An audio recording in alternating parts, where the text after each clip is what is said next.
Hello guys, welcome back to my channel @doctor study. Guys, this is Manjeet and आज के video में हम लोग बात करने वाले हैं स्थावर विष में करवीर के बारे में, जो कि हमारा विष सीरीज का सेकंड वीडियो होने वाला है, जिसमें हम लोग करवीर के डिफरेंट पॉइंट्स के बारे में बात करेंगे अकॉर्डिंग टू द एनसीईआरटी, जिसमें उसके इंट्रोडक्शन के बारे में बात करेंगे, मॉर्फोलॉजिस के बारे में बात करेंगे, toxic parts, toxic principle, mechanism of action, fatal dose, fatal period, signs and symptoms after the consumption and the management, PM appearance, medical legal aspects, therapeutic dose and the formulation। इन सभी पॉइंट्स के बारे में हम लोग बात करेंगे, जो कि अकॉर्डिंग टू द एनसीईआरटी हमें मिला हुआ है। तो चलिए स्टार्ट करते हैं करवीर पॉइजन के साथ, जिसमें हम सबसे पहले बात करते हैं इसके इंट्रोडक्शन की। तो इंट्रोडक्शन में हम बेसिकली बोटेनिकल नेम देखते हैं। तो जो करवीर है उसको बोटेनिकल नेम है नेरियम इंडिकम, मतलब इसको लैटिन नेम में नेरियम इंडिकम कहा जाता है, जो कि अपोसाइनेसी फैमिली से बिलोंग करता है। बेसिकली ये बिलोंग करता है विद द कुटच कुल, जो इसका कुल है वो कुटच कुल से बिलोंग करता है। साथ ही साथ ये कार्डियक पॉइजन, मतलब इसका जो मेन एक्शन होता है वो कार्डियक मसल्स पे देखने को मिलता है, हार्ट पे देखने को मिलता है। टाइप्स की बात करते हैं, बेसिकली इसके दो टाइप्स देखते हैं, श्वेत एंड पीत। कौन से? श्वेत एंड पीत। तो इस तरह से क्या है, इंट्रोडक्शन में बोटेनिकल नेम क्या हो गया, नेरियम इंडिकम, फैमिली एपोसाइनेसी, कुल कुटच कुल, टाइप ऑफ पॉइजन में कार्डियक पॉइजन होता है, एंड टाइप में इसका बेसिकली श्वेत एंड पीत। ये जो श्वेत एंड पीत है according to the colour of flowers हैं, तो इनके श्वेत फ्लावर्स भी देखने को मिलते हैं, व्हाइट फ्लावर भी देखने को मिल सकते हैं, एंड येलो कलर के भी फ्लावर्स देखने को मिलते हैं। तो इसके अकॉर्डिंगली इसके नाम्स पड़े हैं, दैट इज द श्वेत एंड द पीत टाइप्स।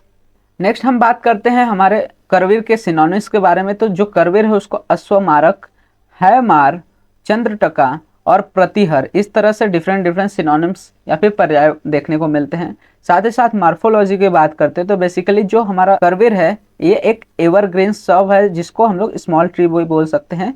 इसका basically height about 2 to 6 metres होता है, that is the 6 to 20 feet. Leaves की बात अगर हम करें इसके, तो इसका लिव्स जो होता है डार्क ग्रीन इन कलर होता है, जो कि इन द वॉल्स अरेंज रहता है ऑफ 3, मतलब 3 लिव्स क्या रहते हैं, in the form of walls arrange रहते हैं। इसका जो लीफी सरफेस होता है वो बेसिकली ग्लॉसी देखने को मिलता है। नेक्स्ट फ्लावर की बात करते हैं, तो जो इनके फ्लावर्स होते हैं वो कैसे होते हैं, फनल शेप्ड होते हैं। इनके कलर्स वेरी कर सकते हैं from the white, pink, red and sometimes yellow. तो इसी के अनुसार इनके डिफरेंट टाइप्स भी देखने को मिलते हैं based on their colour of the flowers. बात करते हैं इनके फ्रूट्स की, तो बेसिकली इनके फ्रूट्स जो होते हैं लॉन्ग होते हैं, नैरो पॉट्स देखने को मिलते हैं, जो कि 5 to 23 सेंटीमीटर इन लेंथ देखने को मिल सकते हैं, जो कि बेसिकली पेयर्स में अपीयर होते हैं इन द प्लांट। तो इस तरह से इनकी मॉर्फोलॉजी देखने को मिलती है। बात करते हैं इसके टॉक्सिक पार्ट के, तो बेसिकली इनके ऑल पार्ट्स क्या होते हैं, टॉक्सिक होते हैं, लेकिन जो रूट है इसका वो मोस्ट टॉक्सिक होता है। मतलब कि जितने भी पार्ट्स हैं किसके, nerium इंडिकम that is the Karveer के, वो पूरे कंप्लीटली क्या होते हैं, टॉक्सिक होते हैं, लेकिन जो रूट इनका होता है वो मोस्ट टॉक्सिक पार्ट पाया जाता है। टॉक्सिक प्रिंसिपल की बात करते हैं तो बेसिकली इसमें जो नेरियोड्रिन, सेरेब्रिया है, ओलियंड्रिन एंड द नेरियम ओडोरम है, ये क्या है, डिफरेंट टॉक्सिक प्रिंसिपल्स है या फिर एक्टिव प्रिंसिपल है, जो कि पॉइजनस इफेक्ट कॉज करते हैं in the body after it's consumption. Mechanism of action की बात करते हैं कि अगर इनका कंजप्शन हो रहा है, किसी ने इसको कंज्यूम कर लिया है, तो किस तरह के एक्शन शो करते हैं, किस तरह से इनका वर्क होता है बॉडी में, कैसे अपने पॉइजनस इफेक्ट दिखाते हैं। तो क्या बोला गया है कि the cardiac effect of glycosides are due to direct cardiotoxicity and indirect effect via the vagal nerve. मतलब कि कार्डियक जो इफेक्ट देखने को मिल रहा है, क्योंकि हम लोग को पता है कि ये क्या है, एक कार्डियक पॉइजन है, तो इसके जो कार्डियक इफेक्ट रहते हैं वो बेसिकली इसके ग्लाइकोसाइड्स की वजह से होते हैं, जो कि कार्डियोटॉक्सिसिटी डायरेक्ट कॉज करता है। साथ ही साथ इनडायरेक्टली वाया द जो वैगल नर्व से ये क्या करता है, कार्डियक सिस्टम को हैम्पर करता है। नेक्स्ट हम बात करते हैं दैट इज द करवीर के जो डिफरेंट पॉइजनस कंटेंट्स हैं उनके फर्टाइल डोज के बारे में। तो इस अगर हम इनके सीड्स को कंज्यूम करते हैं, तो अगर 8 to 10 सीड्स कंज्यूम करते हैं तो वहां पे हमें फर्टिलिटी देखने को मिल सकती है। अगर जो त्वक चूर्ण है, त्वक मतलब कि बार्क, जो बार्क है उसका अगर चूर्ण देख रहे हैं तो वो अबाउट 15 to 20 ग्राम अगर कंज्यूम कर रहा है कोई पर्सन, तो वहां पे उसके टॉक्सिक इफेक्ट देखने को मिल सकते हैं इन द बॉडी।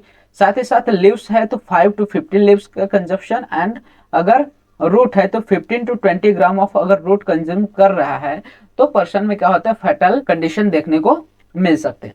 फेटल पीरियड की बात करते हैं तो बेसिकली 24 आवर्स इसकी फेटल पीरियड होता है, मतलब कि विद इन द 24 आवर्स क्या होते हैं इसके पॉइजनस इफेक्ट देखने को मिलते हैं।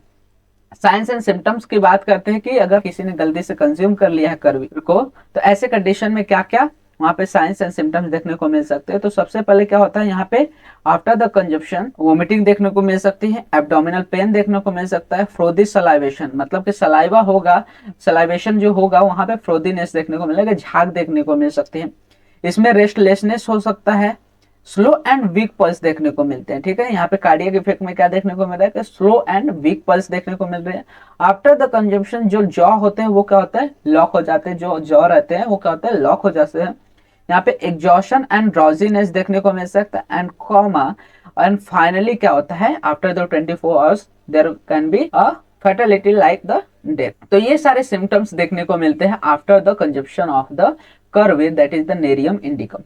नेक्स्ट हम बात करते हैं करवीर के पॉइजनस अगर इफेक्ट है तो उसमें मैनेजमेंट किस तरह से किया जाता है, ट्रीटमेंट किस तरह से देखा जाता है।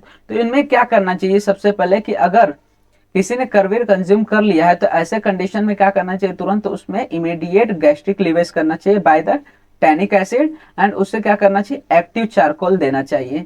जो एक्टिव चारकोल रहेगा क्या करेगा, जो भी पॉइजनस सब्सटेंस है उसको एब्जॉर्ब कर लेगा, जिससे उसका इफेक्ट क्या हो जाएगा कम हो जाएगा। एंड अदर जो वाइटल्स है उनको क्या करना चाहिए मेंटेन करना चाहिए, जैसे अरिथमियास एंड इलेक्ट्रोलाइट डिसबैलेंस को क्या करना चाहिए मेंटेन करना चाहिए। And life supportive procedure supply करना चाहिए और सिम्टोमेटिक ट्रीटमेंट तुरंत प्रोवाइड करनी चाहिए।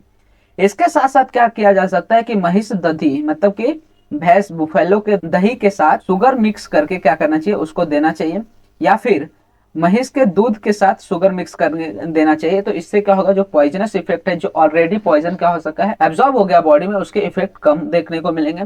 साथ ही साथ यहाँ पे क्या कर सकते हैं, अर्क त्वक जो अर्क है उसके बार का चूर्ण पानी के साथ मिलाकर हमें क्या करना चाहिए पेशेंट को देना चाहिए। तो इस तरह से हम लोग क्या करते हैं करवीर के पॉइजनस इफेक्ट में मैनेजमेंट देते हैं या ट्रीटमेंट प्रोवाइड करते हैं टू द पेशेंट। आगे हम बात करते हैं पोस्टमार्टम अपीयरेंस के, कि पोस्टमार्टम अपीयरेंस किस तरह से देखने को मिलता है इन द करवीर पॉइजनिंग। तो बेसिकली यहाँ पे ऑर्गन कंजेस्टेड देखने को मिलता है, जैसे कि मैंने पिछले वीडियो में भी बोला था कि मोस्ट ऑफ जो विष रहते हैं उनमें क्या देखने को मिलता है कॉमन चीज की ऑर्गन क्या हो जाते हैं कंजेस्टेड देखने को मिलते हैं। साथ ही साथ यहाँ पे हिमोलिसिस ऑफ आरबीसी होता है, ये इंपॉर्टेंट है कि यहाँ पे क्या हो रहा है हिमोलिसिस ऑफ आरबीसी देखने को मिलता है इन द करवीर पॉइजनिंग। अब ये हिमोलिसिस ऑफ आरबीसी के कारण यहाँ पे क्या होता है जो रेनल ट्यूबल्स होते हैं यहाँ पे ब्लॉक हो जाते हैं बाय द हीमोग्लोबिन। तो ये सारे चीजें देखने को मिलते हैं in the PM appearance. Medical legal aspect की बात करें तो बेसिकली जो करवीर है इनके सीड का यूज किया जाता है फॉर द सुसाइडल पॉइजनिंग, मतलब सुसाइड करने के लिए बेसिकली करवीर के सीड्स का यूज किए जाते हैं। साथ ही साथ इनके रूट का यूज किया जाता है फॉर कॉजिंग द अबॉर्शन, जो इलीगल अबॉर्शन रहते हैं वो सब कॉज करने के लिए क्या किया जाता है करवीर के रूट्स का यूज किया जाता है। एंड करवीर पॉइजनिंग का use as a cattle poison भी किया जाता है to kill the domestic animals. तो इस तरह से क्या होता है इनके मेडिकल लीगल एस्पेक्ट देखने को मिलते हैं। नेक्स्ट बात करते हैं हम that is the therapeutic dose, कि जो करवीर है उसका अगर क्लिनिकल डोज देना रहे या क्लिनिकल पॉइंट ऑफ व्यू में यूज करना रहे तो बेसिकली हम क्या करते हैं 30 to 125 mg पर डे के हिसाब से क्या करते हैं इसका थेरापेटिक डोज प्रोवाइड करते हैं। फॉर्मुलेशंस की बात करते हैं कि कौन कौन से जो आयुर्वेदिक हर्ब्स है या आयुर्वेदिक फॉर्मुलेशन है जिसमें हमें करवीर का यूज देखने को मिलता है। तो इसमें क्या आता है सबसे पहले माणिक्य रस, जो माणिक्य रस है ये स्किन डिजीज और फीवर में यूज किया जाता है। चित्रक आदि तेल जो कि फिस्टुला में यूज किया जाता है। बृहत मरीचादि तेल जो कि स्पॉन्डिलोसिस एंड द सियाटिका, ठीक है। बृहत जो मरीचादि तेल है उनका यूज कहाँ पे देखने को मिला स्पॉन्डिलोसिस एंड सियाटिका। एंड साथ ही साथ जो काशी सादी तेल है इनका यूज कहाँ पे स्किन डिजीज में देखने को मिल रहा है। तो इस तरह के इन सभी फॉर्मुलेशन में क्या होता है हमें करवीर का यूज देखने को मिलता है, जिसमें करवीर के फिर कंटेंट्स रहते हैं जो बेसिकली डिफरेंट फॉर्मुलेशन के थ्रू एज अ थेरापेटिक हम यूज करते हैं इन द क्लिनिकल कंडीशंस। तो ये हो गया टोटल हमारा करवीर के बारे में, जिसमें हम लोग ने डिफरेंट जो पॉइंट्स दिए गए हैं एनसीएजम के जो कि पेपर में हमें लिखने हैं उन सब के बारे में हम लोग ने बात की। तो इस तरह से हमारे 2 कार्डियक पॉइजन्स हो गए हैं, जिसमें हम लोग ने पिछले वीडियो में वसनाप के बारे में देख लिया है एंड इस वीडियो में हम लोग ने करवीर के बारे में देख लिया है। अगले वीडियो में हम बात करेंगे डिजिटालिस के बारे में। तो इसी तरह से अगर तंत्र के सारे विष के topics and other Ayurvedic topics के बारे में पढ़ने के लिए आप हमारे चैनल को फॉलो कर सकते हैं। साथ ही साथ अगर वीडियो अच्छा लगा हो तो वीडियो को लाइक कीजिए एंड चैनल को सब्सक्राइब कीजिए, जिससे फर्दर वीडियो से रिलेटेड अपडेट आपको मिलते रहेंगे। एंड वीडियो को शेयर करना मत भूलिएगा। आप हमारे इंस्टाग्राम एंड टेलीग्राम हैंडल्स को भी फॉलो कर सकते हैं, जिसपे आपको वीडियो से रिलेटेड एंड नोट्स से रिलेटेड अपडेट्स मिल जाते हैं, जिनका लिंक आपको वीडियो के डिस्क्रिप्शन में अवेल हो जाएगा।